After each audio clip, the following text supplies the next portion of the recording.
y vamos a tratar en esta parte de la entrevista sobre la contaminación que produce el narcotráfico en los suelos de nuestro país y también sobre el siempre controversial tema de los organismos genéticamente... Siempre creo que esta noticia lo que pone en evidencia es que toda acción humana, que en este caso tiene un propósito loable, ¿no?, que es eliminar un vector que causa una enfermedad que es mortal cuando se trata del dengue hemorrágico, tiene también una consecuencia, ¿no?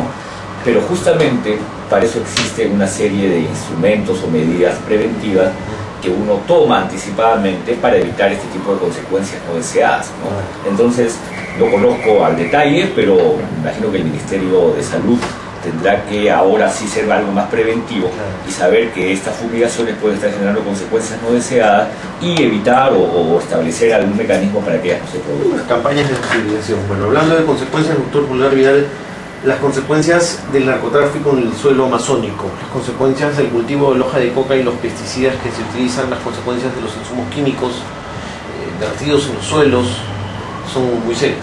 Son muy serias. Quizás acá valga la pena traer nuevamente lo que se mencionó al inicio de esta entrevista, y es lamentablemente malas políticas de supuesto desarrollo de la Amazonía llevaron a muchos pobladores a trasladarse a áreas en donde intentaron desarrollar actividad agrícola y finalmente el suelo amazónico no tiene ese potencial. La organicidad de la tierra amazónica se da fundamentalmente por la degradación de los propios recursos orgánicos, las hojas, los tallos, los troncos. Y entonces esto empezó a generar un empobrecimiento y la aparición de ciudades que no encontraron más alternativa que dedicarse a una actividad de cultivo de arbusto de coca, que finalmente está mayormente destinado a la actividad ilícita, que es la actividad del narcotráfico. Y las consecuencias son por todos conocidas. La primera consecuencia es una consecuencia que tiene que ver efectivamente con el suelo, ¿no? Porque el arbusto, la hoja de coca, es bastante agresivo y con la tierra, se fija muy fuertemente en la tierra, y cuando es puesto en laderas, pendientes, inclinadas, lo que generan es una fuerte erosión. Entonces se deforesta para reemplazarlo por el arbusto y ahí ya se produce un primer problema. La deforestación lo que genera es que aquella organicidad que mantenía la tierra de esta pendiente se pierda, porque ya no se va a seguir produciendo el ciclo de descomposición y organicidad de la tierra. Luego viene este arbusto que es bastante agresivo en sus raíces y lo que origina es un nuevo proceso de erosión que en periodos de lluvias lo que hace es limpia finalmente la capacidad orgánica que tenía esa tierra. Si a esto le sumamos el uso efectivamente de pesticidas, entonces veremos que la consecuencia respecto al suelo es tan negativa que lo que se produce, y gente que no es de la Amazonía le suena raro hablar del término desertificación en la Amazonía, pero eso es lo que se produce.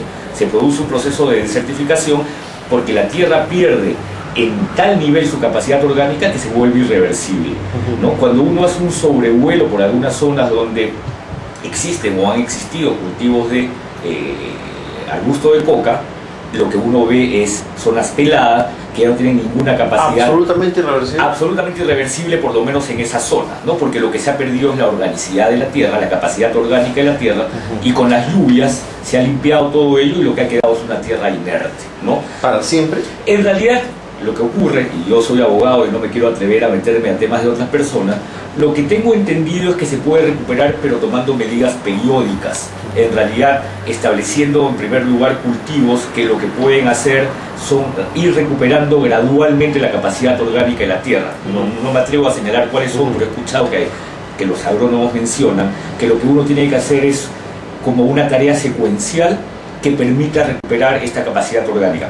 No es una tarea fácil, claro, porque además nuevamente estamos hablando de pendientes, estamos hablando de zonas muy lluviosas, en donde rápidamente esta capacidad orgánica se puede estar limpiando, ¿no?, con la caída de la lluvia. Y por otro lado también hay que tener cuidado, porque no se trata de estar introduciendo especies foráneas, sino intentar hacerlo con especies nativas, ¿no?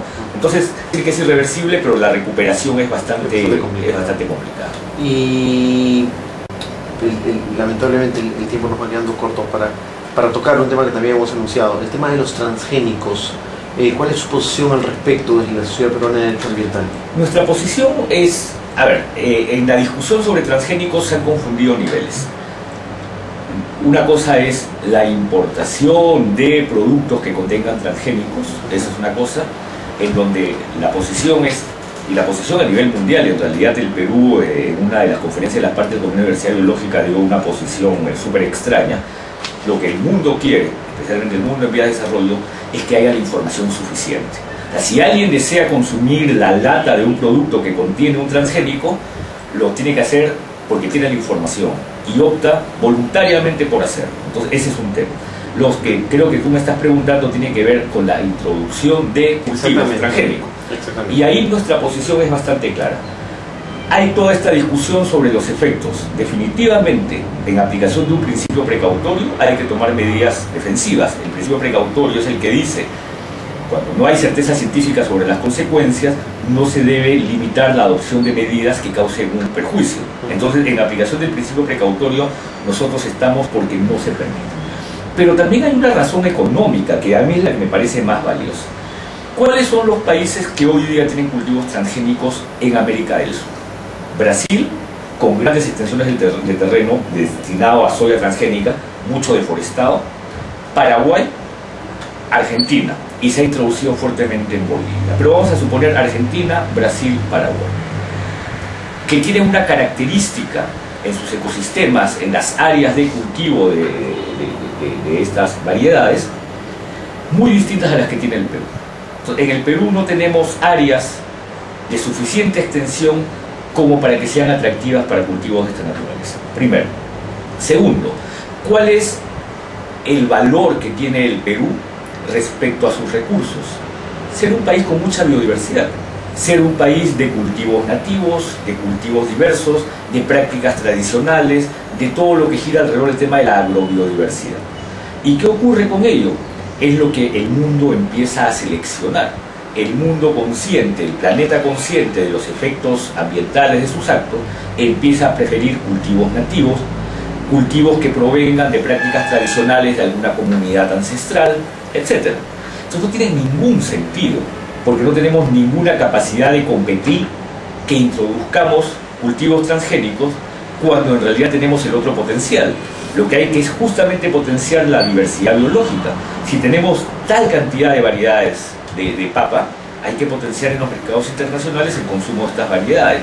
Si tenemos otros tubérculos importantes, raíces, frutos, tallos, que empiezan a ser conocidos y consumidos, hay que potenciar eso y no pensar que vamos a competir con cultivos transgénicos. Entonces hay una cuestión que tiene que ver con principio precautorio y efectos a la salud, a los ecosistemas, y segundo, lo que tiene que ver con nuestra diversidad biológica. Y lo tercero, recursos y patentes. No tiene ningún sentido someter a nuestros agricultores, ¿no?, a las dependencias que generan semillas que, por ser originadas justamente de procesos biotecnológicos en laboratorio, están sometidas a una serie de condiciones y precios que lo que pueden terminar haciendo es generar una dependencia que puede llevar a un mayor empobrecimiento. No tiene mucho sentido, y esas son las tres razones por las cuales nosotros no estamos de acuerdo con una política de promoción de los transgénicos. Muy bien, doctor Manuel Pulgar Vidal, director ejecutivo de la Sociedad Peruana de Derecho Ambiental. Muy provechosa la entrevista, muy amable, gracias por estar con nosotros. Muchas gracias, José Luis, con todo gusto. Nosotros vamos a